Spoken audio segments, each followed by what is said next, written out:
Bon, bonsoir à toutes et à tous. Merci de vous être déplacés pour ce qui est le dernier jeudi de la MSHE de cette année universitaire.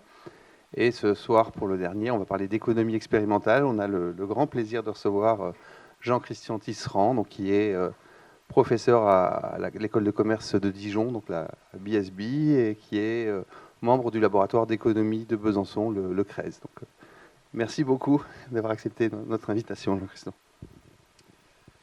Bonsoir à tous et merci pour votre présence. Alors pour commencer la soirée, je vous propose de commencer directement par un petit jeu en économie expérimentale. J'ai dans ma main un billet de 5 € et je vous propose le petit jeu suivant. Je vais mettre ce billet de 5 € aux enchères, d'accord ? Vous êtes les enchérisseurs. La règle des enchères est simple, enfin elle est simple. Un peu plus compliquée qu'une enchère classique, mais je vais vous l'expliquer. Donc, il va y avoir des enchères au premier prix, donc les gens vont enchérir sur ce billet, la mise à prix de départ est de 10 centimes, donc au départ ce sera 10 centimes, vous pourrez enchérir de plus en plus, sauf qu'il y a une petite règle spécifique dans cette enchère, c'est que le meilleur enchérisseur gagnera le billet de 5 € au dernier prix annoncé. En revanche, le deuxième meilleur enchérisseur ne gagnera rien, mais devra quand même payer la somme qu'il a annoncée. Vous voyez le principe ? Ok. Alors, évidemment, ce serait un peu trop compliqué de le faire en situation réelle comme en laboratoire avec de l'argent réel, c'est-à-dire vous donnez vraiment le billet de 5 €, donc on va le faire de manière théorique. Ok, je vais vous demander de jouer le jeu. Alors, pour 10 centimes, est-ce qu'il y a quelqu'un qui est preneur dans la salle pour ce billet de 5 €? Ok, il y a plein de gens, donc plein de gens pour 10 centimes. 20 centimes? Ok. Alors, on va monter un peu plus vite. 2 €. Ok, vous êtes toujours là. 3 €? 4 €? 4,50 €? 4,80 €? 4,90 €? 5 €?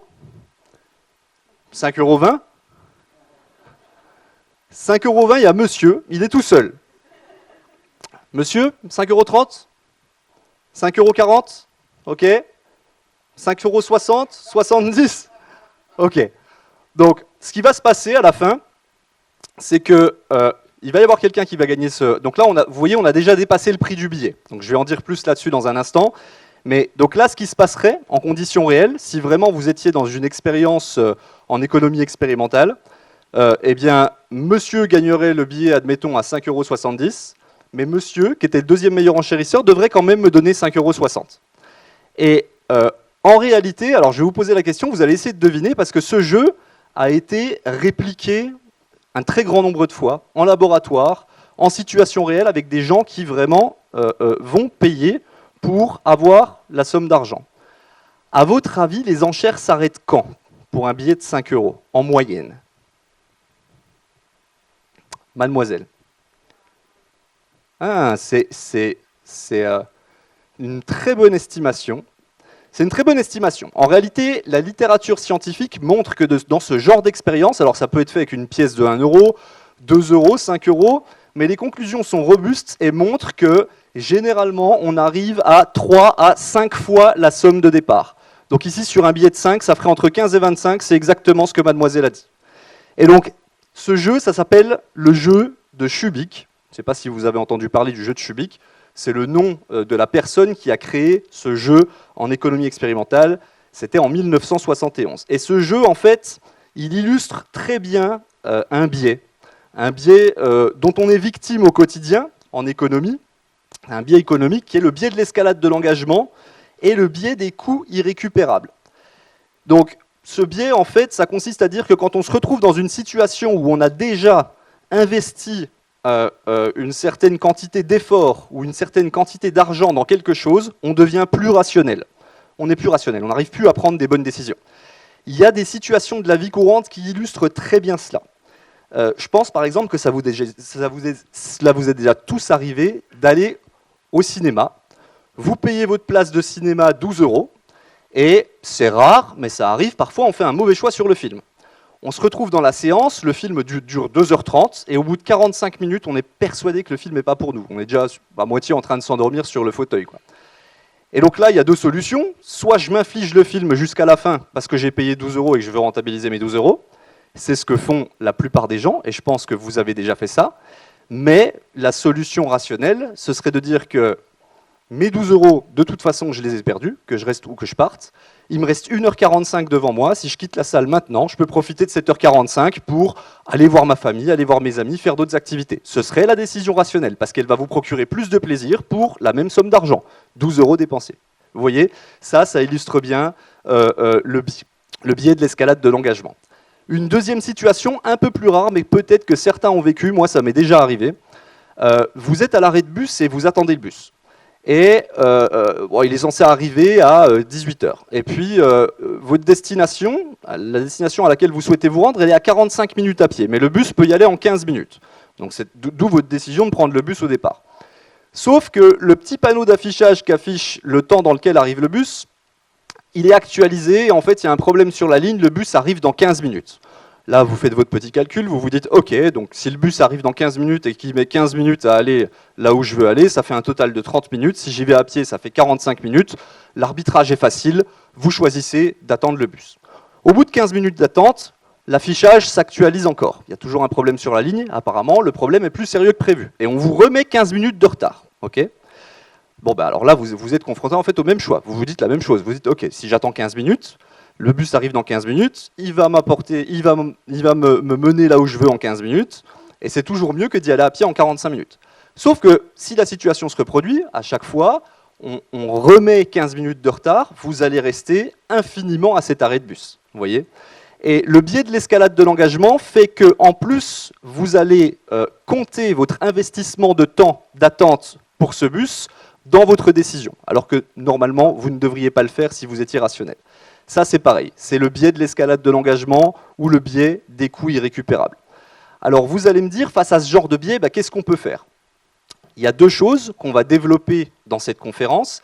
La première chose, pour, on va dire, se prémunir des biais comportementaux qu'on va présenter lors de cette conférence, c'est déjà tout simplement d'être conscient de leur existence. Le simple fait, par exemple, qu'on va en parler ce soir, le fait qu'on en parle, le fait que vous allez les découvrir et peut-être réfléchir sur des expériences passées, la prochaine fois que vous vous retrouverez dans cette situation, vous vous direz « Attention, là, je réfléchis peut-être à chaud, je suis peut-être biaisé » et vous allez opter pour un choix différent la prochaine fois. La deuxième chose, c'est de faire ce qu'on appelle de la prise de décision froide. La prise de décision froide, c'est quoi ? C'est de prendre une décision à l'avance, pas prendre une décision à un instant T où le choix se présente, mais de se dire, s'il se passe ça, alors je fais ça. Ça, c'est ce qu'on appelle, en économie, on distingue la prise de décision froide à la prise de décision chaude. Et la prise de décision froide, elle a un avantage par rapport à la prise de décision chaude parce qu'elle ne fait pas rentrer en compte les émotions ou les sentiments sur le moment. Elle permet d'être beaucoup plus rationnelle. Donc, ce qui est conseillé dans ce type de cas, par exemple dans le cas de l'arrêt de bus, eh bien, c'est de se dire, OK, très bien, à partir de la deuxième fois que le panneau s'actualise, vous vous dites, OK, très bien. Si le bus n'est pas là à 18h45, quoi qu'il arrive, je pars à pied. Voilà. Donc ça, c'est l'une des manières de se prémunir de ce genre de biais. Et d'ailleurs, il y a une petite histoire qui je trouve illustre bien la situation. Je sais pas, à mon avis, bon, certains d'entre vous connaissent. Donc Ulysse, dans l'Odyssée, son bateau doit traverser un endroit où il y a des sirènes. Et donc les sirènes, elles envoûtent les marins qui font que les marins se jettent à la mer. Et ils meurent, en fait, tout simplement. Et Ulysse, il a deux problèmes. C'est qu'il veut traverser en vie, mais il sait également que personne n'a entendu le chant des sirènes et est revenu en vie pour en témoigner. Il veut entendre le chant des sirènes et réussir à passer en vie. Mais il sait que s'il entend le chant des sirènes, il va faire comme tout le monde, il va se jeter à la mer. Donc qu'est-ce que fait Ulysse ? Il fait une prise de décision froide, c'est-à-dire qu'en fait, il va demander à ses marins de se boucher les oreilles avec de la cire, de l'attacher à son mât et de lui laisser les oreilles débouchées à lui, et il va leur demander que, quoi qu'il supplie, les marins ne le détachent pas du mât. Voilà. Donc ça illustre un petit peu ce que peut être la prise de décision froide, c'est-à-dire être conscient de nos faiblesses et agir en amont pour ne pas en être victime. Je vais vous mettre maintenant dans une deuxième petite situation. Donc, la deuxième petite situation est la suivante. Alors, imaginez que vous êtes en charge d'un village où d'une petite ville. Enfin bref, il y a 600 vies qui sont sous votre responsabilité. Okay, vous êtes chef de village. Et il y a une pandémie qui frappe votre village. Et vous allez devoir prendre une décision de santé publique qui va avoir des conséquences. Vous avez deux options face à cette pandémie. Dans tous les cas, enfin presque dans tous les cas, il y aura des morts. Donc voici vos options. Si vous optez pour l'option A, vous allez sauver 200 vies exactement. Okay, si vous optez pour l'option B, vous allez sauver tout le monde avec une probabilité 1/3 et vous allez sauver personne avec une probabilité 2/3. Si jamais vous n'êtes pas familier avec les probabilités, une probabilité 1/3 versus 2/3, c'est vous jetez un dé 6 faces. Si vous faites 1 ou 2, vous sauvez tout le monde. Et si vous faites 3, 4, 5 ou 6, vous ne sauvez personne. Alors vous êtes chef de village, quelle décision prenez-vous? Quelle décision difficile prenez-vous? On va faire à main levée, qui prendrait la solution A de sauver 200 vies exactement? Ok, on a pas mal de monde. Qui prendrait la décision de jouer au hasard, donc du coup 1/3, 2/3? Il y a quelques personnes. Et globalement, les résultats qu'on obtient dans cette salle sont à peu près conformes aux résultats qu'on obtient dans la littérature académique pour ce jeu, puisque lorsque l'expérience est réalisée, on a 72% des participants qui optent pour l'option A. Et maintenant, ce qu'a fait Kahneman, ce qu'ont fait Kahneman et Tversky, c'est qu'ils ont fait jouer ce jeu à nouveau à d'autres personnes. Alors là, c'est à nouveau vous qui allez le faire. Vous allez être biaisé parce que vous avez connu la première situation, mais je vais vous présenter le même jeu sous une forme différente. Mais imaginez ce qui pourrait se passer si vous n'aviez pas eu connaissance de cette première situation. Parce que dans l'article de recherche dont je vous parle, c'est ce qui s'est passé. Ils ont choisi un premier groupe de personnes à qui ils ont exposé cette première situation, et un deuxième groupe de personnes qui ne connaissaient pas cette première situation, à qui la seconde situation a été présentée, qui est la suivante.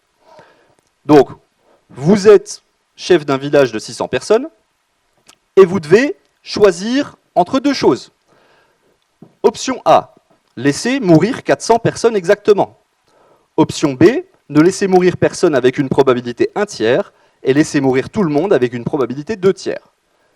À votre avis, que choisissent les gens en majorité lorsque les choses sont présentées ainsi?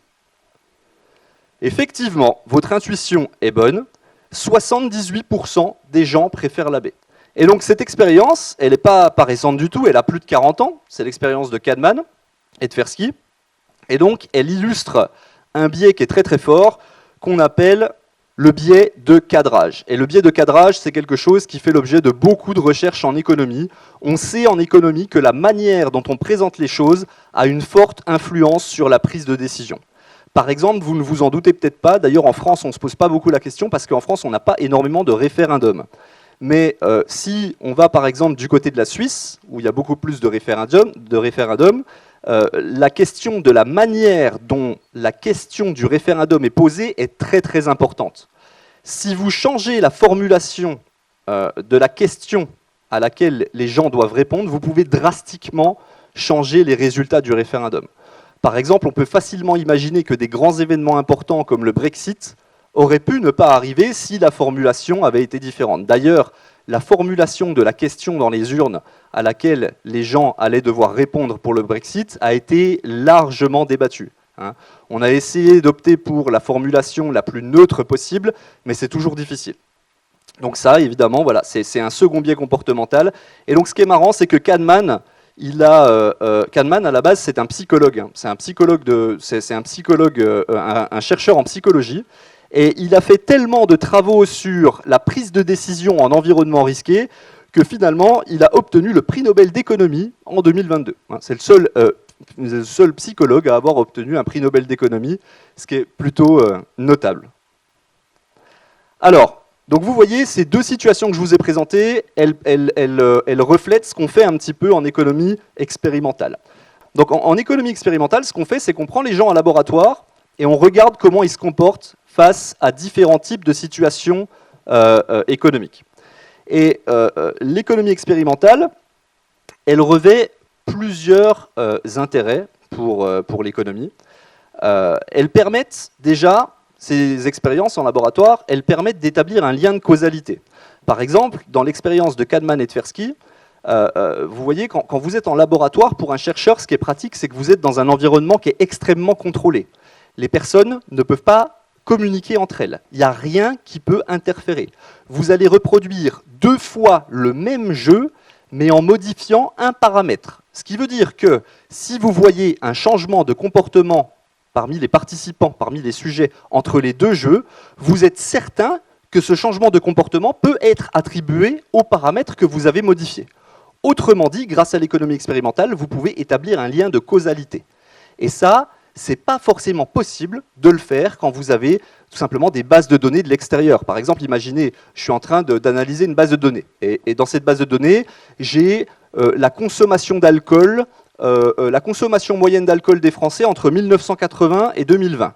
Et je vois que cette consommation d'alcool des Français, elle est croissante entre 80 et 2020. Et je vois également que l'espérance de vie des Français, elle est croissante entre 80 et 2020. Je ne vais pas arriver à la conclusion que boire plus d'alcool, ça fait vivre plus longtemps, on est d'accord. Là, il s'agit d'une corrélation, il ne s'agit pas de causalité. Autrement dit, en recherche, c'est très facile d'établir une corrélation, c'est beaucoup plus difficile d'établir un lien de causalité. Et l'économie expérimentale est très pratique pour ça. Deuxième intérêt de l'économie expérimentale, elle peut permettre de créer des données qui seraient autrement très difficiles à collecter. Je vais vous donner un exemple très concret. Moi, quand j'étais thésard, je travaillais sur l'analyse des négociations, l'analyse économique des négociations. Et je me suis intéressé notamment aux négociations qui ont lieu dans la phase préliminaire des prud'hommes. Je ne sais pas si vous savez comment fonctionne un petit peu une procédure au prud'homme, mais quand il y a une procédure au prud'homme, il y a une phase préliminaire lors de laquelle on force, c'est obligatoire, vous devez y participer. Si vous allez au prud'homme, vous avez une phase de négociation entre l'employeur et l'employé. Et elle est obligatoire. Si vous ne faites pas cette phase, on ne peut pas aller plus loin, il ne peut pas y avoir un éventuel procès. D'accord ? Et donc l'intuition que j'avais, c'était que ça pouvait être contre-productif de forcer les gens à négocier, parce que si vous forcez les gens à faire quelque chose, souvent vous allez tout simplement saper leur motivation intrinsèque à le faire. Et quand quelqu'un n'a pas une motivation intrinsèque à faire ce qu'il fait, il peut y mettre beaucoup de mauvaise volonté. Donc du coup, étant donné que c'était très difficile dans la vie réelle d'obtenir, c'était surtout pas possible en fait. J'aurais pu, par exemple, assister à des négociations au prud'homme, j'aurais pu demander l'autorisation pour voir comment se passaient les négociations forcées. Mais je n'avais pas de contrefactuel en face. Le contrefactuel, c'était de voir des négociations qui auraient été faites de manière volontaire par les gens. Donc je ne pouvais pas avoir ça. Donc qu'est-ce que j'ai fait ? J'ai fait une expérience dans laquelle j'ai créé un jeu de négociation avec un traitement qui permettait de voir comment se comportaient les gens quand on les forçait à négocier et qu'ils ne voulaient pas, qu'ils avaient refusé préalablement et je les forçais. Et puis ensuite, lorsqu'ils étaient volontaires de négocier, comment ils se comportaient. Donc l'économie expérimentale a également cette fonction-là. Autre grand intérêt de l'économie expérimentale, c'est que, je ne sais pas si vous êtes familier avec la recherche en économie, mais la recherche en économie, elle est critiquée sur certains aspects. En économie, on a 3 grands domaines de recherche. Il y a la recherche théorique, la recherche empirique et la recherche expérimentale. Et la recherche théorique, c'est celle qui a dominé la recherche en économie pendant de nombreuses années, jusque dans les années 2000, même peut-être encore après, on avait énormément de recherche théorique. Le problème de la recherche théorique, c'est que ce sont des modèles mathématiques qui se basent sur des hypothèses. On doit poser des hypothèses sur le comportement des agents économiques.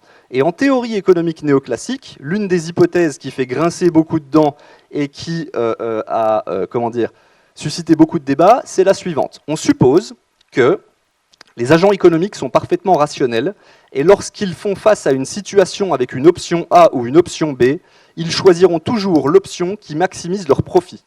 Autrement dit, la théorie économique néoclassique voit les agents économiques comme des maximisateurs de profit uniquement. C'est-à-dire que, par exemple, la théorie économique va dire que s'il y a une situation A qui vous fait faire une action qui n'est pas forcément très éthique, mais vous donne plus de profit, vous allez la prendre plutôt que la situation B, parce qu'elle vous donne plus de profit. Et donc, c'est là qu'est intervenue l'économie expérimentale. Dans les années 80, on a eu des... C'est les balbutiements de l'économie expérimentale, les années 80. C'est là où on a commencé à faire en laboratoire des petits jeux très simples. Et parmi ces petits jeux très simples, il y a un jeu qui a eu beaucoup d'impact pour la suite, c'était le jeu du dictateur. Alors, le jeu du dictateur, si vous n'êtes pas familier, si vous n'avez jamais entendu parler, c'est très simple. À la base, c'était un professeur qui a pris ses étudiants dans un amphi et qui les a séparés en deux groupes. Donc, un groupe qui était les dictateurs, un groupe qui était les receveurs. Chaque dictateur était groupé aléatoirement avec un receveur. Mais ils ne savaient pas mutuellement qui était le dictateur et le receveur avec qui ils jouaient. Okay, vous saviez juste que vous aviez un receveur aléatoire dans la salle, et c'est tout. Et le professeur a distribué 10 $ à tous les dictateurs, et il leur a dit, ok, voilà, vous êtes des dictateurs, vous disposez de 10 $ que je viens de vous donner, et je vous donne une enveloppe. Vous pouvez mettre ce que vous voulez dans cette enveloppe, autant de billets de 1 $ que vous voulez, et les billets que vous allez mettre, je vais les donner à votre receveur. Si vous voulez tout garder, vous pouvez tout garder. Si vous voulez lui donner quelque chose, vous pouvez lui donner quelque chose. Donc déjà, première question que je vais vous poser, si la théorie économique néoclassique dit vrai, donc si les êtres humains, si les agents économiques sont tous maximisateurs purs de profit, comment devraient-ils se comporter dans le jeu du dictateur? Mademoiselle. Exactement. On devrait observer que tout le monde garde tous les 10 $ et ne donne rien. À votre avis, que montrent les résultats? Sachant que le jeu du dictateur a été répliqué des centaines et des centaines de fois, il y a eu des méta-analyses dessus, donc les résultats sont très robustes. Quelle serait votre intuition? Mademoiselle.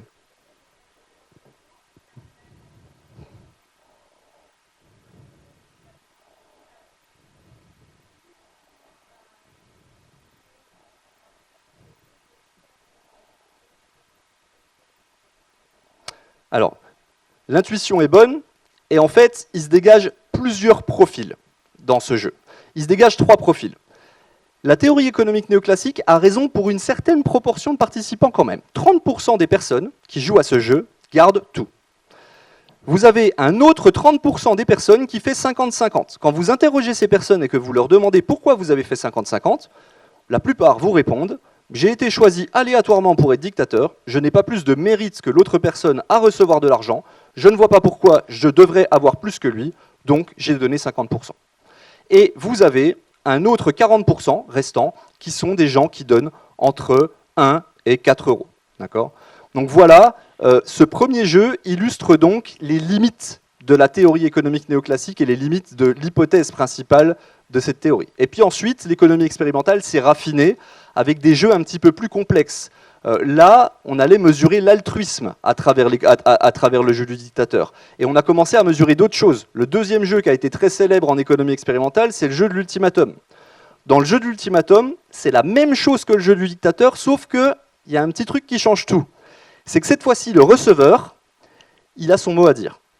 Donc le dictateur va lui proposer un partage. Donc admettons par exemple, vous êtes mon receveur, je suis le dictateur.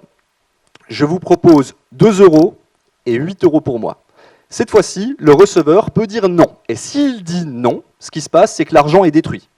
L'argent reste à l'expérimentaliste. Il n'y a aucun argent qui est distribué. Donc il n'a rien, mais j'ai rien non plus. Vous voyez ? Alors là, la question, elle est un petit peu plus compliquée. À votre avis, si la théorie économique néoclassique avait raison sur l'aspect de nous sommes tous maximisateurs de profit, comment devraient jouer les deux joueurs à ce jeu? Sachant que les deux joueurs savent mutuellement qu'ils sont maximisateurs de profit. C'est pour ça que je vous disais que c'était moins intuitif. En réalité, le joueur 1, s'il est malin, il va se dire la chose suivante. Je joue avec quelqu'un qui est maximisateur de profit. Ça veut dire qu'il préférera recevoir n'importe quelle somme positive plutôt que 0. Donc je vais lui donner 1 €. Ça va lui laisser le choix entre accepter 1 € ou refuser et recevoir 0 €. Techniquement, si vous êtes maximisateur de profit, vous préférez 1 € à 0 €. Ça, c'est ce qu'on appelle l'équilibre de nage du jeu. C'est si la théorie économique néoclassique a raison, on devrait observer ça. À votre avis, est-ce que c'est ce qui se passe dans le laboratoire quand les gens jouent? À votre avis, ils jouent comment les gens, à peu près? Ouais, j'entends beaucoup de 50-50 et effectivement, hein, l'offre médiane, elle est à 4 €. Ils donnent 40% de leur dotation initiale. 40% de leur dotation initiale, et c'est très souvent accepté par la personne en face. Et ce qu'on voit, c'est que le taux de rejet, de la part du receveur, il devient vraiment de plus en plus élevé et beaucoup plus élevé à la fin. Quand vous proposez 1 euro à quelqu'un, vous avez 90% de rejet. Quand vous lui proposez 2 euros, vous êtes encore à plus de 50% de rejet. Et quand vous lui proposez 3 euros, là, ça commence à être OK, c'est du 30% de rejet. Okay, et ça, les gens l'anticipent bien. Donc, ils se comportent de manière stratégique. Cette fois-ci, vous voyez où je veux en venir. Vous pouvez très bien être radin dans le jeu du dictateur, c'est-à-dire garder tout pour vous, être quelqu'un d'égoïste, mais si on vous fait jouer au jeu de l'ultimatum, vous n'allez pas être radin, parce que si vous êtes malin, vous vous dites non, là je vais être stratégique, si je lui propose rien, je vais rien recevoir, il va juste refuser. Donc c'est un profil qui est observé très souvent en économie. Quelqu'un qui va garder tout dans le dictateur et qui va donner 5 dans l'ultimatum. Mais il ne donne pas 5 parce qu'il est altruiste, il donne 5 parce qu'il est stratégique. Et c'est en comparant les deux jeux qu'on peut mesurer la proportion de stratégie chez quelqu'un et la proportion d'altruisme chez quelqu'un. Hein. La comparaison des deux jeux permet ça. D'ailleurs, c'est un article qu'on a fait avec deux autres chercheurs du CREZ, François Cochard et puis Julie Le Gallo, qui maintenant est à AgroSub Dijon. C'est ce qu'on a fait. On a pris tous les jeux de l'ultimatum et tous les jeux du dictateur qui avaient été faits au cours des 30 dernières années. On en a fait un papier, on a fait une méta-analyse et on a observé des résultats intéressants. Les conclusions sont les suivantes, pour faire bref, c'est que plus le niveau de développement d'un pays est élevé, plus les gens se comportent de manière stratégique. Et plus le niveau de développement économique d'un pays est faible, plus ils sont altruistes. Voilà. Donc ça, c'est l'un des résultats qu'on a réussi à avoir avec des expériences en laboratoire. Et donc, on va revenir sur les biais cognitifs, parce que les expériences en laboratoire, comme je vous le dis, elles se sont sophistiquées au fil du temps. Hein. On a eu des expériences de plus en plus sophistiquées. Et donc, il y a des expériences aujourd'hui qui s'intéressent beaucoup aux biais comportementaux. Alors déjà, on est rentré dans le vif du sujet avec directement des exemples, des petits jeux, mais je n'ai même pas pris le temps de vous dire ce que c'était qu'un biais comportemental. Donc un biais comportemental, c'est une erreur systématique de jugement ou de raisonnement que les individus commettent de manière prévisible lorsqu'ils traitent des informations, prennent des décisions ou évaluent des situations. Donc là, vous êtes en train de vous dire, mais ce serait super si j'avais pas de biais comportemental. Mais en fait, non, ça reste le signe d'un cerveau qui fonctionne bien, le fait d'avoir des biais comportementaux. Pourquoi ? Parce que ces biais, ils existent parce que on dispose d'un temps limité pour prendre des décisions et on doit prendre des milliers de décisions par jour, sans même qu'on s'en aperçoive. Et pour aller vite, on utilise des raccourcis mentaux, et ces raccourcis mentaux, on les appelle des heuristiques. Et ces heuristiques, généralement, la plupart du temps, vous permettent de prendre des bonnes décisions. Mais ce sont aussi à cause de ces heuristiques que vous allez tomber dans certains pièges et que vous allez être victime de biais comportementaux. Alors, comme je vous l'ai dit, l'une des manières de résister à ces biais, c'est déjà de les connaître. On n'aura pas le temps ce soir de passer en revue tous les biais qui existent. Il existe des livres qui sont très bien faits pour ça. Mais par contre, on peut discuter des biais les plus célèbres et ceux qui impactent le plus notre quotidien. Je vais vous en présenter quelques-uns. Alors, un biais qui est très célèbre et qui a été mis en lumière, alors on peut l'attribuer à Svensson, on peut l'attribuer à d'autres chercheurs, il y a pas mal de gens qui ont travaillé sur la question, mais j'aime bien l'exemple de Svensson. Je vais vous poser la question en fait que Svensson a posée aux gens. Qui, dans la salle, soyez honnête, hein, ne soyez pas humble, soyez honnête. Qui dans la salle estime être un meilleur conducteur que la moyenne ?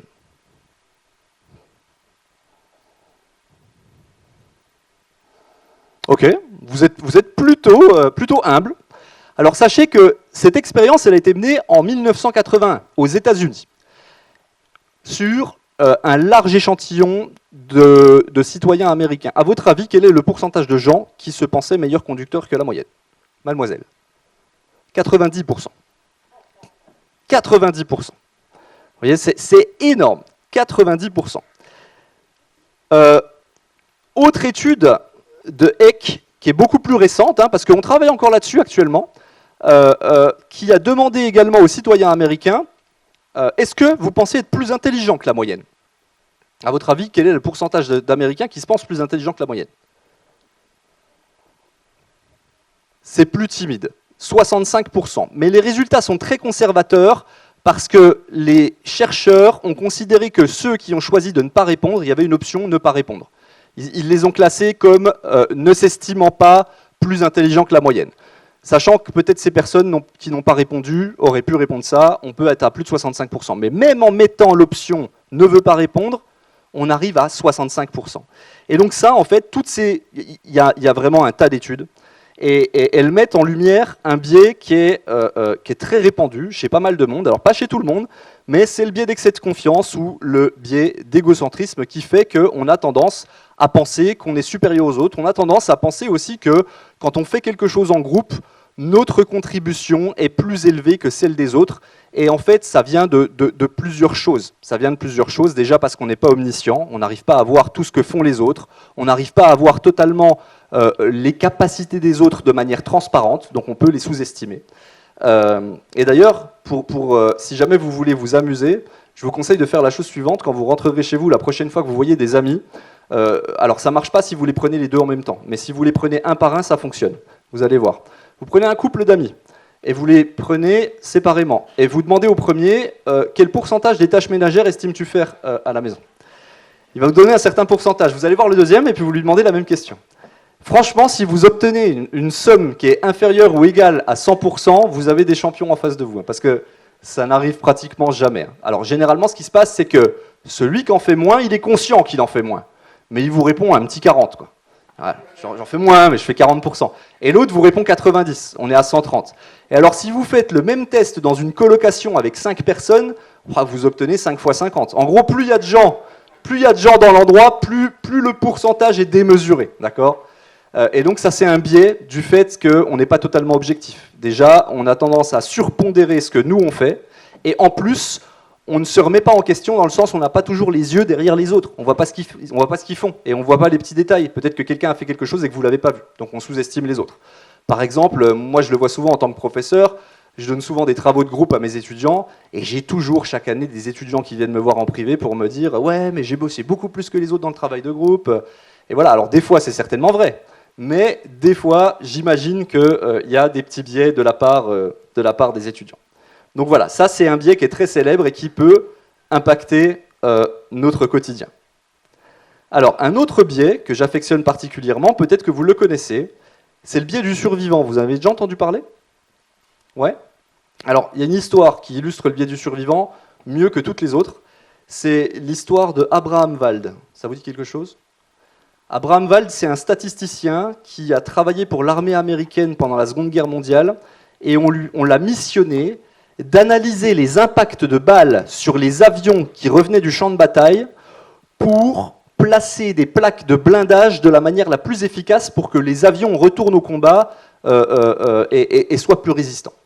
Et donc, Wald, il est allé là où atterrissent les avions, là où les avions viennent se ravitailler pendant la guerre, et il analysait sur place les impacts de balles. Et à votre avis, après son analyse des endroits où sont placés les impacts de balles, qu'est-ce qu'il a recommandé ? Mademoiselle.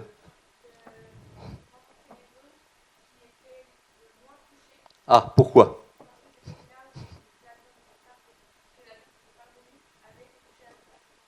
Très bonne intuition, effectivement.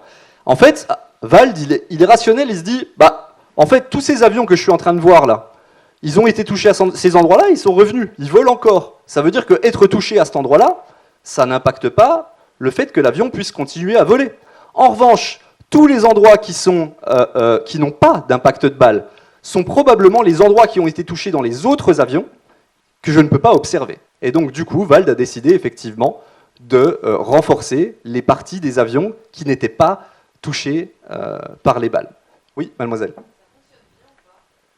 Est-ce que ça a bien fonctionné ?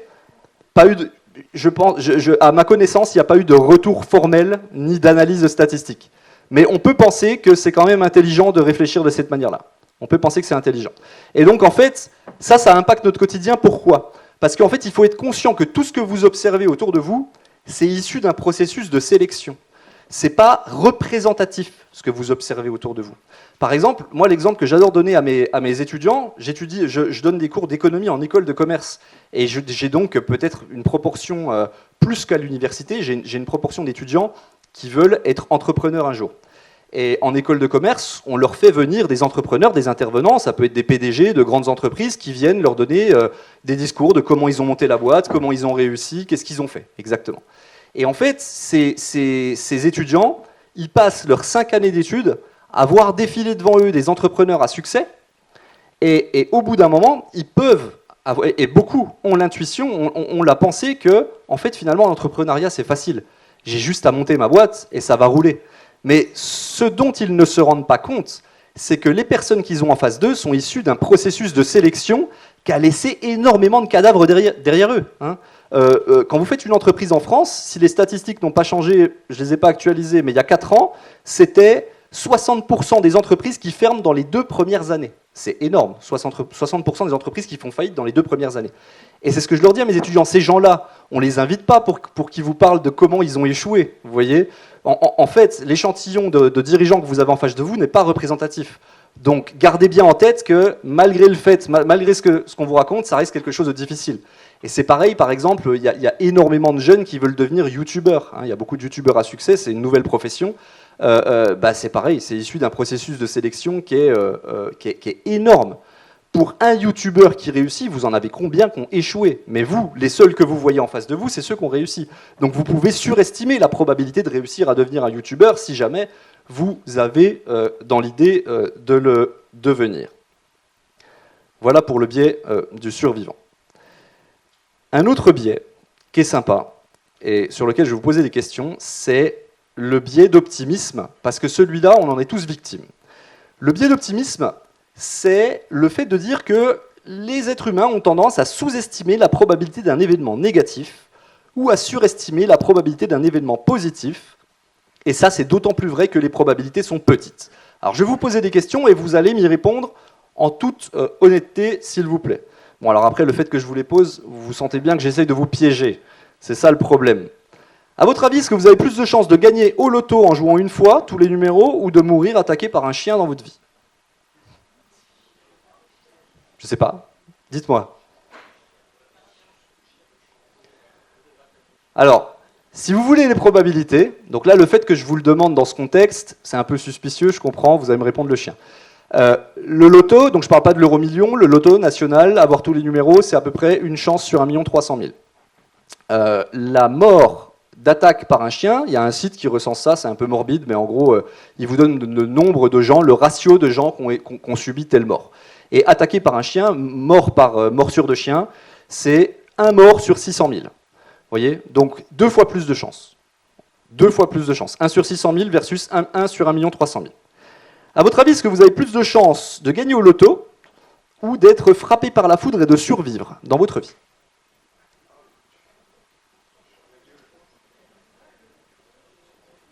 Frapper par la foudre et survivre, ça concerne une personne sur 900 000.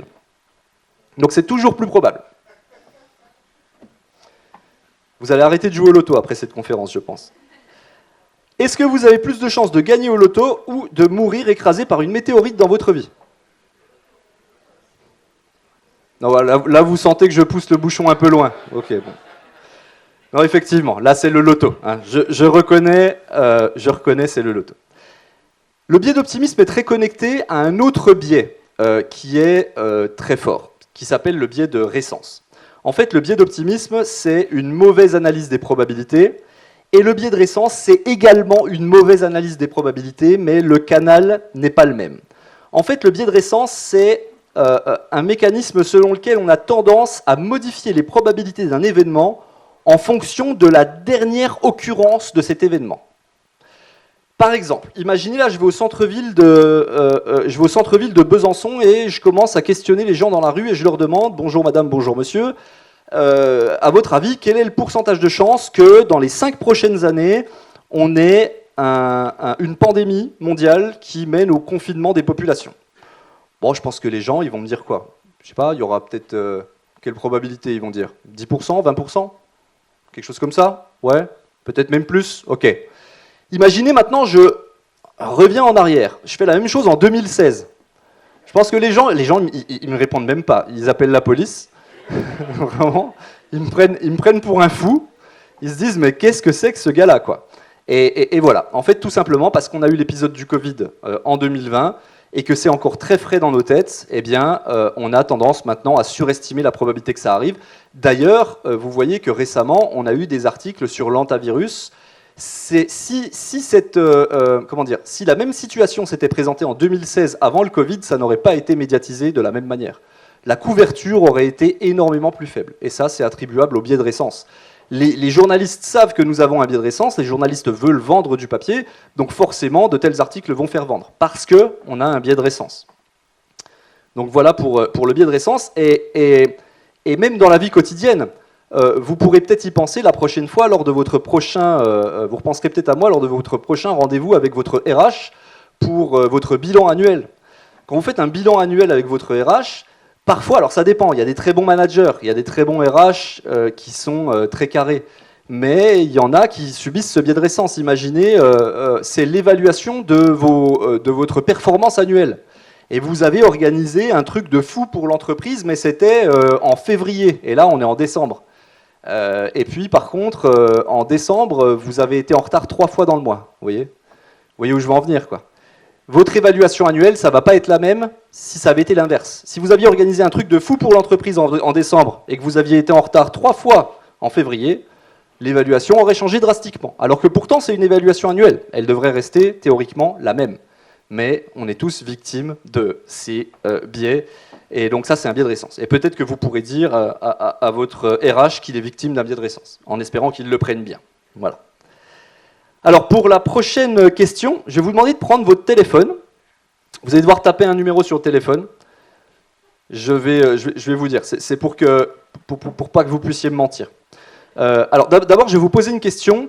À votre avis, est-ce que Gandhi est mort avant... Si vous avez la réponse, la dites pas à voix haute, hein, sinon sinon ça marche pas. Est-ce que Gandhi est mort avant ou après 100 ans? Ceux qui pensent avant 100 ans, levez la main. Après 100 ans. Ok, je ne vais pas donner la réponse tout de suite. Maintenant, prenez vos téléphones et sans tricher, c'est-à-dire sans ChatGPT, sans Google, sans Internet, marquez, tapez tout simplement sur votre téléphone l'âge auquel vous pensez que Gandhi est mort. Comme si vous passiez un appel et vous mettez le chiffre et moi je vais regarder vos écrans un petit peu. Ok. Ok. Ok. Dac. Ouais. Ouais, ok.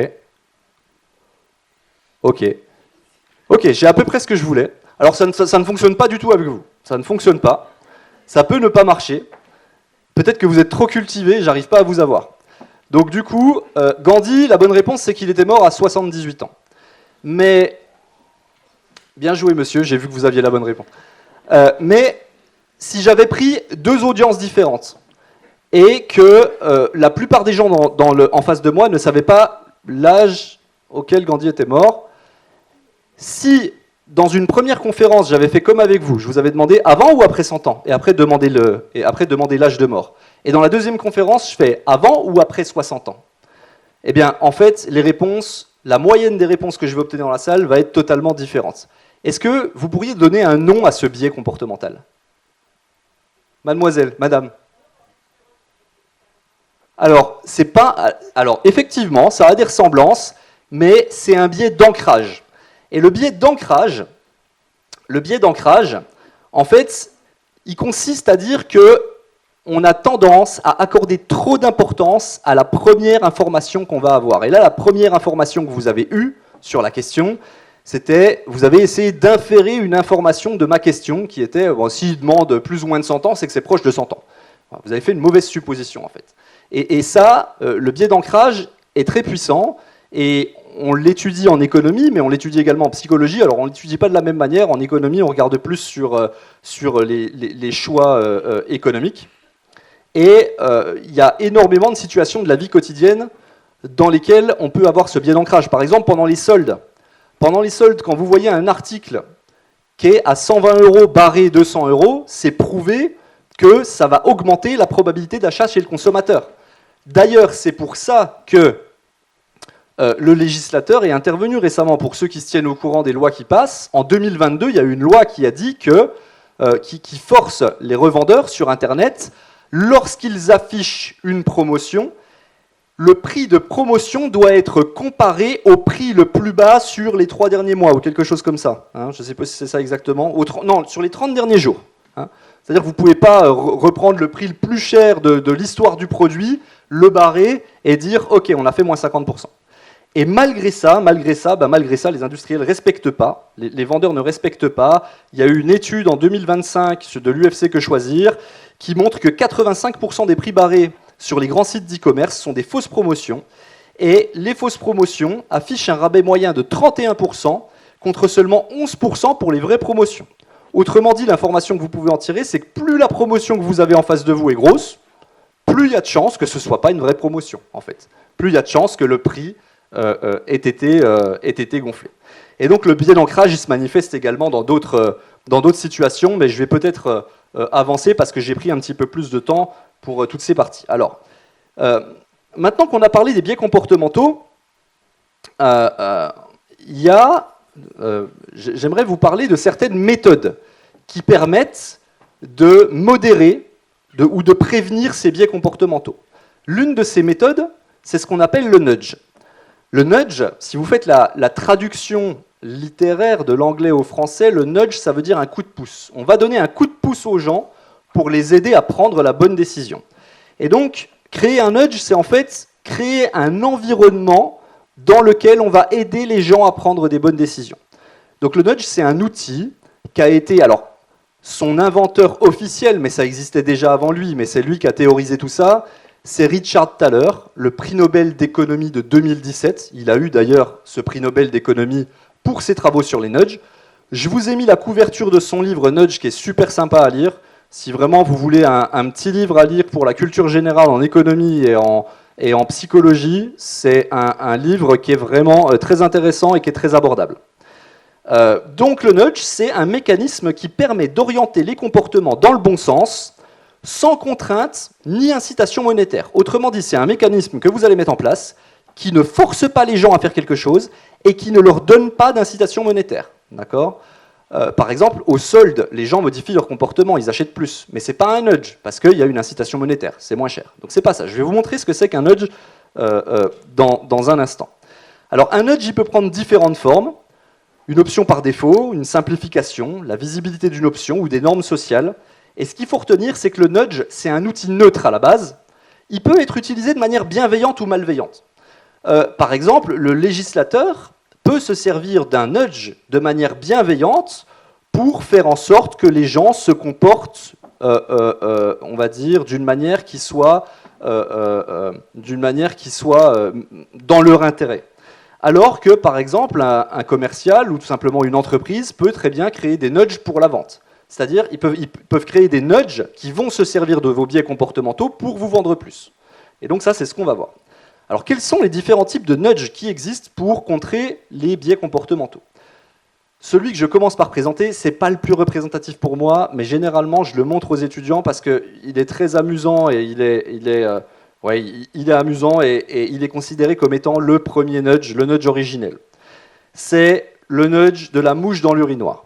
En fait, l'histoire du nudge de la mouche dans l'urinoir, c'est dans les années 90, vous aviez des responsables de l'entretien de l'aéroport d'Amsterdam qui constataient que les WC étaient toujours dans un très mauvais état, malgré le fait qu'il y ait des équipes d'entretien qui passent tout le temps. Et donc, en fait, ils se sont dit, c'est surtout dans les WC des hommes, et ils n'arrivent pas à viser, il faut les aider à viser, en fait. Donc, on va mettre une petite mouche au fond, et finalement, la mise en œuvre, donc selon leur propre dire, la mise en œuvre a permis de réduire les débordements de 80% et le budget consacré au nettoyage des toilettes publiques de 8%, avec seulement un petit truc dans l'urinoir. Et ça, c'est ce qu'on appelle, ça rentre dans la catégorie des nudges ludiques. Pourquoi ludique ? Parce qu'en fait, c'est un nudge qui vise à modifier le comportement en jouant sur le levier de l'amusement. Alors, il y a des nudges ludiques, mais il n'y a pas que ça. Je vais vous en montrer d'autres. Il y a d'autres nudges qui sont intéressants. Je vous ai parlé tout à l'heure du nudge de l'option par défaut. Je ne sais pas si vous savez, mais en France, en 2017, il y a une loi, la loi Touraine, qui a changé la manière dont fonctionne le don d'organes. Avant 2017, si vous mouriez, vous n'étiez pas considéré automatiquement comme un donneur d'organes, ou en tout cas, une simple déclaration d'un de vos proches, comme quoi, un de vos proches s'y opposait et vous ne donniez pas vos organes. Aujourd'hui, la loi a changé. Vous êtes considéré par défaut comme volontaire pour donner vos organes, légalement. Et si vous ne souhaitez pas le faire, alors vous devez enclencher des démarches administratives. Vous devez vous manifester si vous ne voulez pas le faire. Vous voyez un petit peu où le législateur veut en venir quand il passe une loi comme ça. C'est-à-dire que, qu'est-ce qui est... c'est quoi comment dire, l'intérêt général? C'est qu'il y ait plus de dons d'organes. Donc si on veut aller dans le sens de l'intérêt général, il faut qu'il y ait plus de gens qui donnent leur organe. Donc on va tout simplement utiliser ce nudge pour compter sur ce qu'on appelle le biais de statu quo, que je ne vous ai pas présenté, mais le biais de statu quo, c'est un biais qui fait que bien souvent, on reste dans l'inaction parce que l'action est coûteuse. L'action est coûteuse et on a tous tendance à être un peu flemmard. Donc en fait, on n'a pas forcément envie de donner ses organes, mais on a encore moins envie de faire les démarches administratives, donc tant pis, on donnera son foie. C'est un petit peu ça, l'idée qu'il y a derrière ça. Donc ce biais de statu quo, on s'en sert pour faire en sorte d'augmenter le nombre de demandeurs d'organes. Et ça, eh bien, vous pouvez vous en servir, par exemple, vous penserez peut-être à moi la prochaine fois que quelqu'un s'en servira dans une réunion en entreprise, peut-être que vous avez déjà remarqué ça. Quand vous êtes dans une réunion en entreprise et qu'on doit voter un truc, quelqu'un fait une proposition, et cette proposition va être adoptée ou pas. Il y a deux manières de demander. Vous pouvez demander ceux qui sont pour lever la main ou ceux qui sont contre lever la main. Et il y a beaucoup plus de chances que votre truc passe si vous demandez ceux qui sont contre lever la main. Parce que le statu quo, c'est de rien faire, c'est juste de ne pas lever la main. Il y a des gens qui ont la flemme, il y a des gens qui vont attendre de voir ce que les autres font pour se décider, et il y a beaucoup de gens qui, par défaut, ne lèvent pas la main. Donc si vous demandez est-ce que vous êtes pour lever la main, vous vous exposez au risque qu'il y ait beaucoup de gens qui restent dans le statu quo, qui ne lèvent pas la main, et qu'au final, vous aviez peut-être une majorité de gens qui étaient plutôt pour, mais qui ont été flemmards et qui n'ont pas voté. Alors que si vous demandez aux gens oralement qui est contre, bah déjà, il faut qu'il y en ait un premier qui brise la glace, qui s'oppose frontalement à vous, et ensuite, il faut encore qu'il y en ait une majorité qui suive. Vous voyez? Donc la probabilité d'acceptation de votre proposition n'est pas du tout la même selon comment vous allez formuler votre réponse. Et ça, c'est expliqué par ce biais de statu quo. Donc ça, c'est l'option par défaut. Autre exemple de nudge, c'est le nudge de comparaison ou de pression sociale. Ça peut nous faire également modifier nos comportements dans le bon sens. Pourquoi? Parce qu'il y a de nombreuses études qui montrent qu'on ne fait que se comparer aux autres. Même quand on ne s'en aperçoit pas, on ne fait que se comparer aux autres, et ce qui fait que ce nudge est très puissant. Là, je vous ai mis un exemple, il y en a plein. Moi, j'ai choisi un exemple en France, peut-être que vous l'avez déjà vu. C'est un exemple de l'entreprise Total. Quand vous recevez chez Total votre facture d'électricité, il vous compare au foyer de votre région. Et il vous dit comment vous vous situez par rapport au foyer de votre région en termes de consommation d'énergie.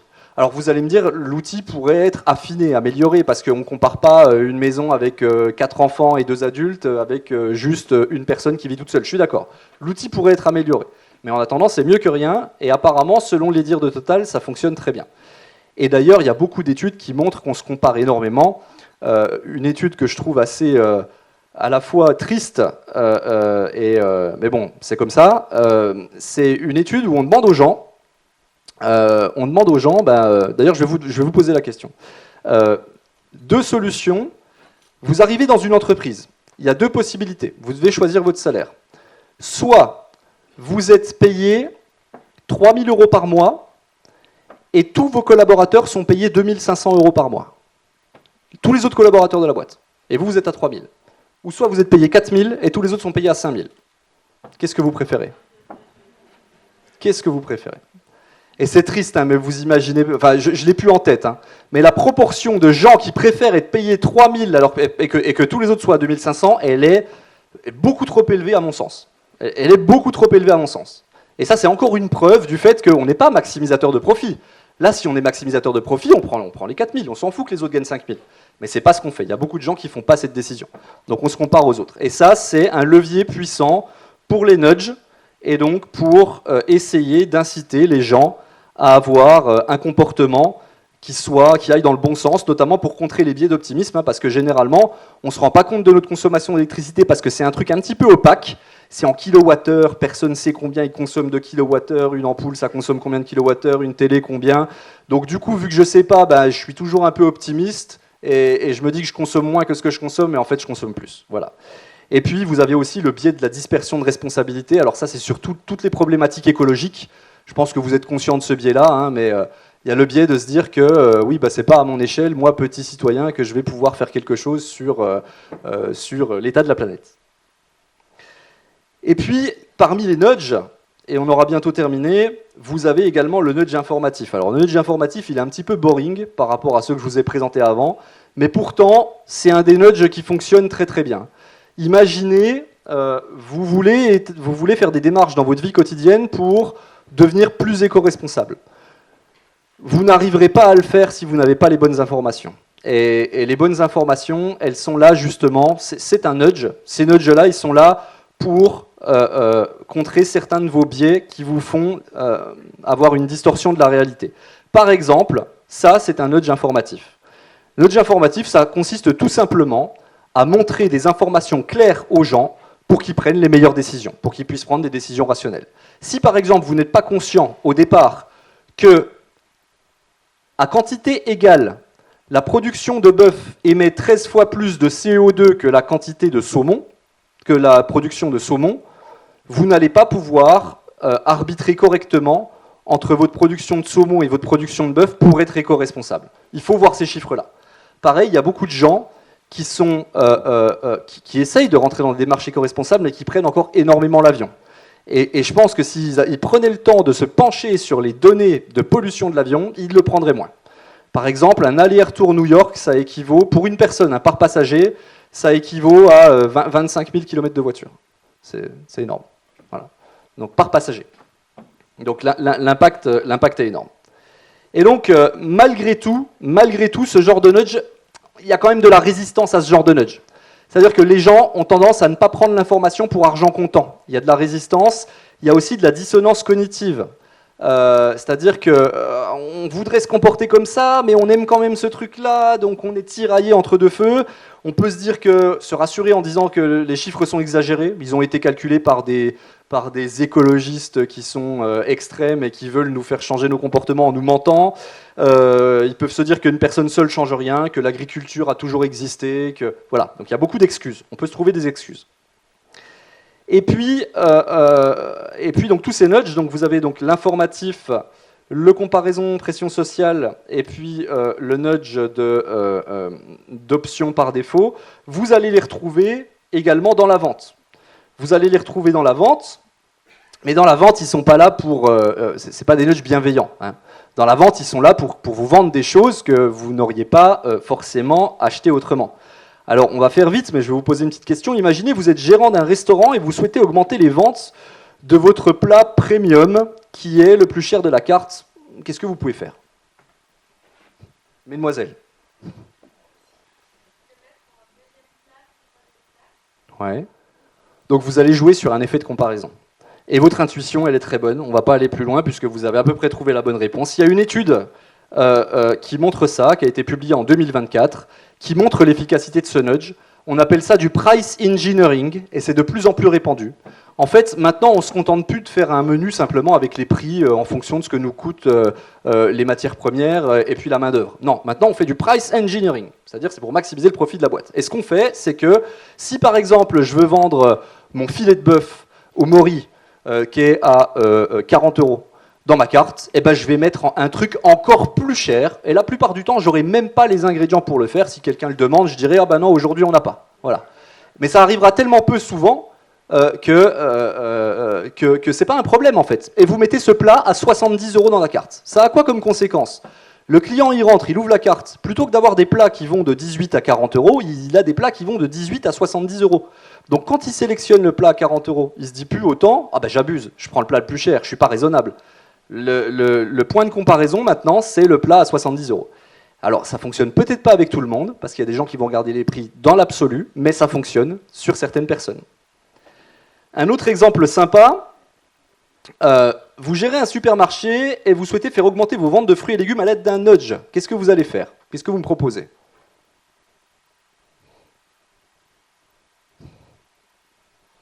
Imaginez un truc qui pourrait marcher. En vrai, il y en a plein.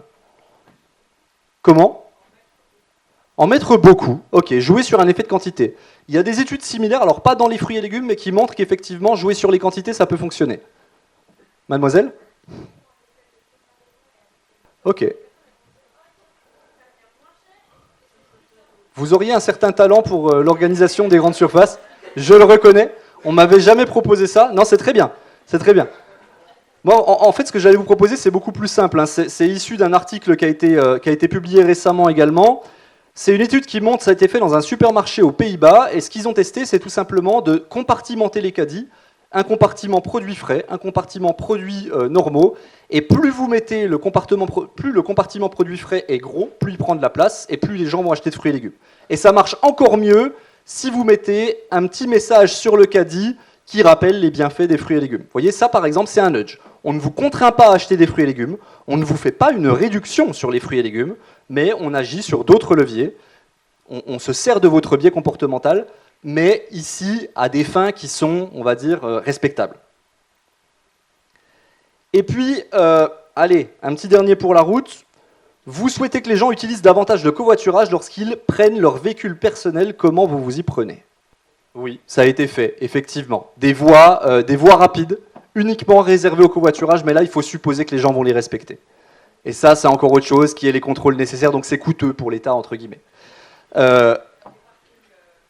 Oui, des parkings aussi spécial covoiturage. Pareil, il faut que ce soit respecté, mais avec les contrôles suffisants, on peut supposer que ce soit respecté. Donc ça, effectivement, c'est des nudges qui fonctionnent.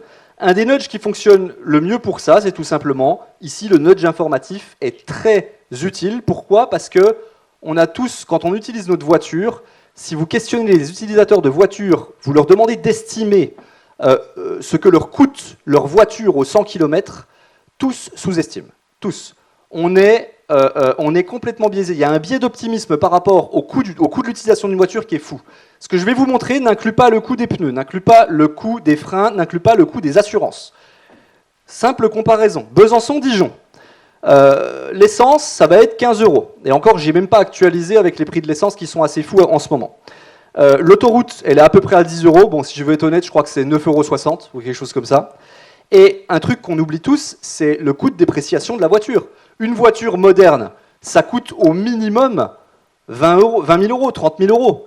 Pour 20 000 €, 30 000 €, vous allez pouvoir faire 200 000, 300 000 km. Si vous faites le ratio, ça vous coûte 10 € au 100 km. Besançon-Dijon, c'est 100 km. Donc vous avez 10 € d'usure de la voiture. Si vous faites la somme de tout ça, Besançon-Dijon, ça vous coûte au minimum, sans compter l'assurance, les pneus, les freins, les consommables, ça vous coûte 35 €. En covoiturage, c'est 8 €. Vous voyez ? Et je ne pense pas qu'il y ait grand monde, si vous questionnez les gens à froid comme ça, et vous leur demandez Besançon-Dijon tout seul dans votre voiture, ça vous coûte combien ? Ils ne vous répondront pas 35 €. Parce que quand on voit que Besançon-Dijon en train c'est 16 € et que les gens trouvent ça cher, c'est probablement qu'ils sous-estiment le prix de l'utilisation de leur véhicule. Voilà. Donc, la conclusion de tout ça, c'est que on est tous victimes de biais comportementaux, sans exception. Mais, je vous l'ai dit, c'est que c'est le signe d'un cerveau qui fonctionne bien. Donc, une des premières manières de s'en prémunir, c'est d'être conscient de l'existence de ces biais comportementaux. Donc, documentez-vous sur le sujet si cette conférence vous a intéressé. Mais c'est également la prise de décision à froid. Donc, n'hésitez pas, quand vous savez que vous allez rentrer dans une situation où vous allez potentiellement prendre des mauvaises décisions à chaud, réfléchir à froid et mettre sur écrit les décisions qu'il faut prendre dans chaque type de situation. Il n'y a rien de mieux que la décision à froid.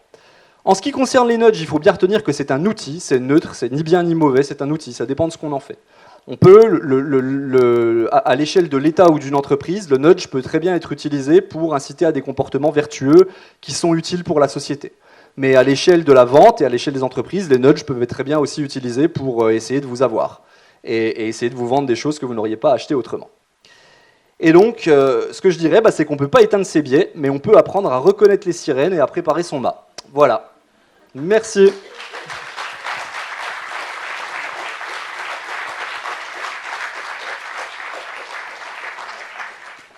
Merci Jean-Christian. On a le temps pour quelques questions, remarques. Ça n'a pas trop à voir avec ce soir, mais vous travaillez sur quoi, peut-être, actuellement, en tant que...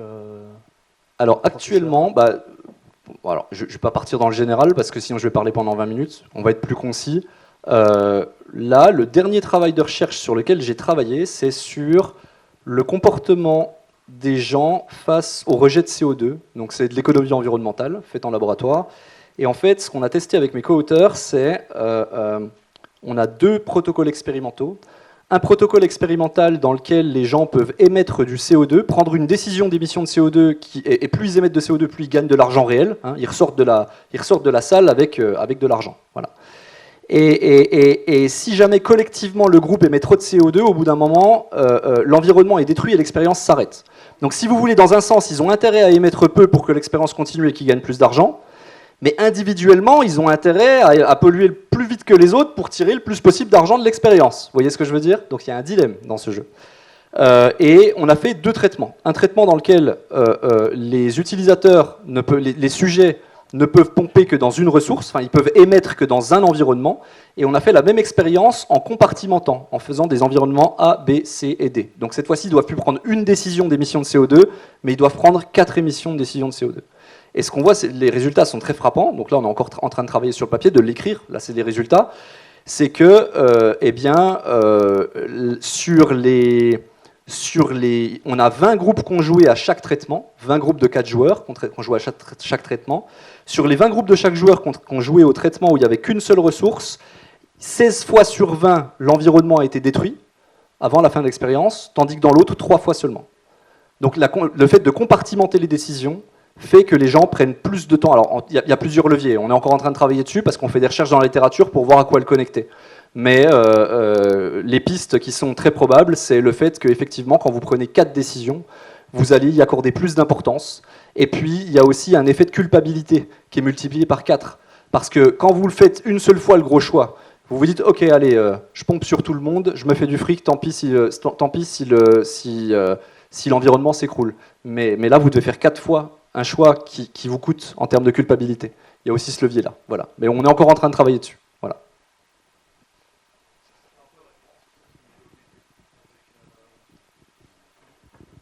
Quand vous visiez l'exemple, pas du survivant, c'était du dictateur. Ouais. Et l'autre exemple où du coup on rajoutait un élément. Ouais. Et ça rebiaisait un peu les valeurs et les données. C'est ça. L'économie expérimentale, c'est tout le temps ça. Le but d'un expérimentaliste, c'est de réussir à créer un jeu, puis de créer une variante de ce jeu en modifiant un paramètre pour voir comment ce paramètre influence à la marge les comportements pour arriver à des conclusions qui s'appliquent à la vie réelle. Voilà. Ok, super. Merci.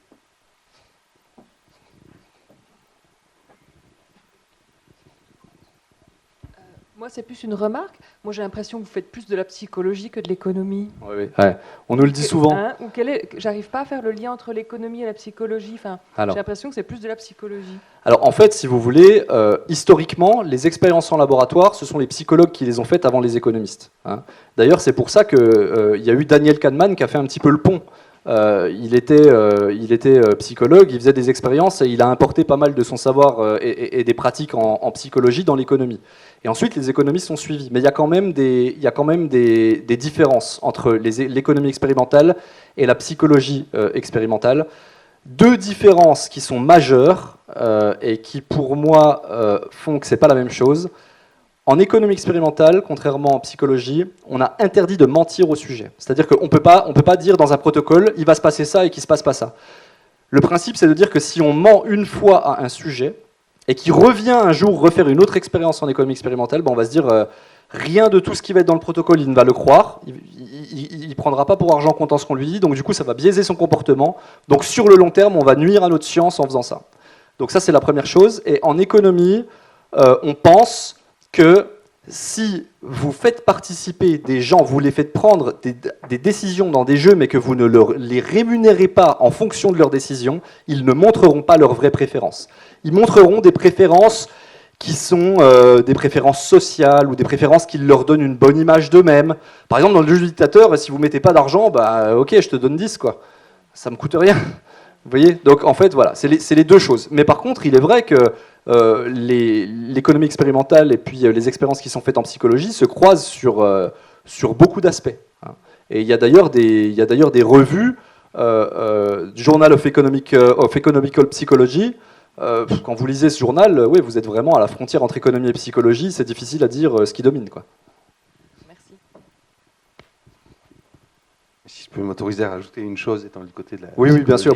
Mais je dirais qu'une différence également, c'est qu'en psychologie, on se pose plus la question du pourquoi, des mécanismes, souvent, qui sont derrière. C'est-à-dire que si on parle de l'effet d'ancrage, on va se demander, mais qu'est-ce qui se passe dans la mémoire qui explique ce phénomène? On va sans doute plus s'intéresser au pourquoi du côté de la psychologie. Est-ce qu'il y a une dernière question? Alors, j'ai entendu votre question, madame.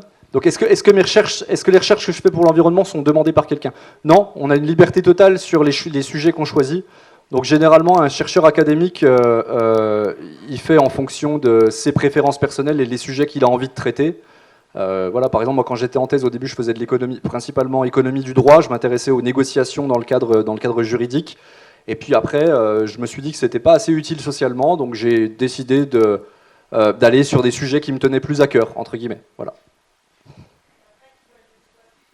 Pardon ? Alors, ça c'est une excellente question, et c'est un petit peu c'est ce qui peut être frustrant en recherche. C'est-à-dire que vous faites un travail, déjà, il faut organiser l'expérience. Ensuite, il faut que l'expérience donne les résultats que vous attendiez. Si l'expérience donne les résultats que vous attendiez et que votre intuition est bonne, là, vous allez écrire un papier. Ce papier, vous allez l'envoyer à une revue prestigieuse. Plus la revue est prestigieuse, plus il y a de chances qu'elle soit lue par des gens, des personnes qui sont proches des gouvernements, des institutions. Généralement, le processus pour publier dans une revue prestigieuse, le processus est plutôt long et fastidieux, c'est pas facile. Quand votre article est publié, il n'y a aucune garantie derrière qu'on s'en serve pour un quelconque travail dans la vie réelle, mais parfois, il y a toujours des...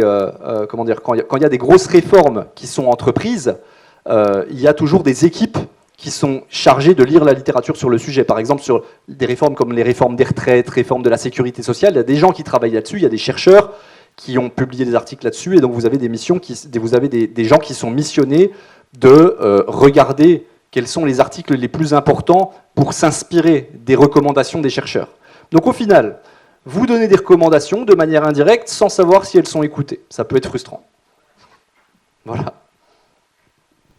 Dans le processus dont vous avez parlé, vous aviez dit que si jamais votre intuition était bonne, là, vous pouviez vendre à un communiqué de presse. C'est-à-dire que si jamais votre intuition, elle n'était pas bonne, et que l'étude que vous faites, elle prouve l'inverse que ce que vous vouliez prouver, vous n'avez pas le droit de le donner, ou si vous avez le droit, mais juste ça, c'est moins cher ou Alors, c'est une excellente question. Alors déjà, on ne parlera pas de communiqué de presse, on parle de publier dans des revues académiques.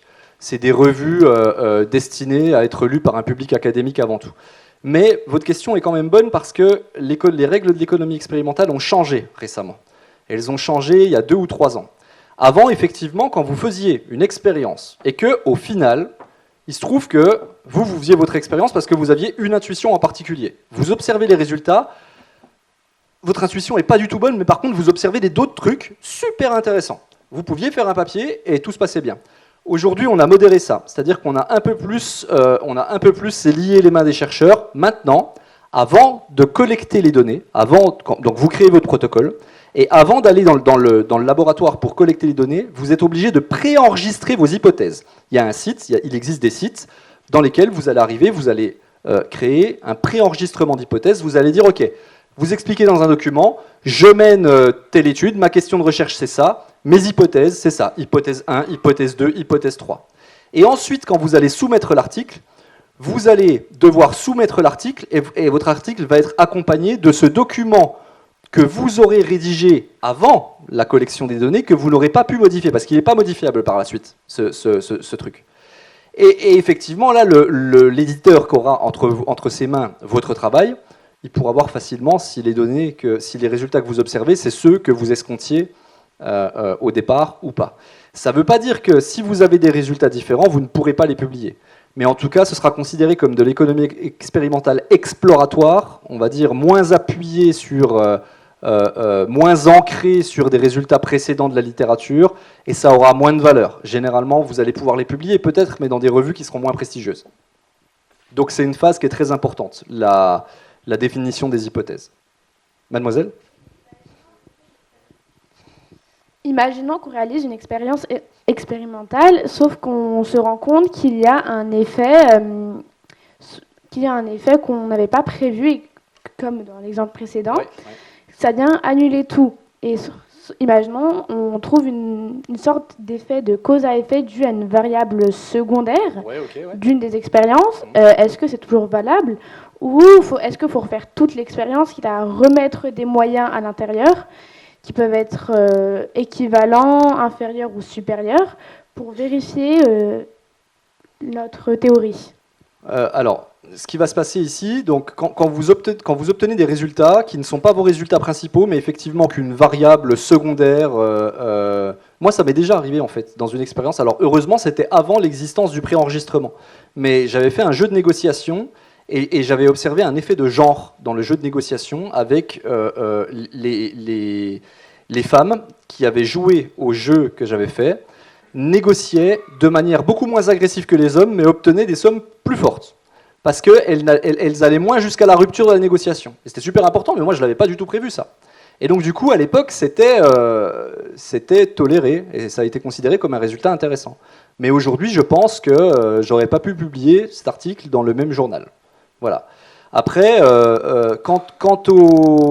après, ce que vous pouvez faire, si vous n'obtenez pas des résultats, admettons, vous attendez un certain type de résultats. Vous faites vos expériences, et finalement, vous ne voyez pas l'effet. Il se peut que vous n'observiez pas l'effet parce que aussi vous n'avez pas assez d'observation. Peut-être que l'effet est faible et en fait, pour l'observer, il faudra un plus gros échantillon.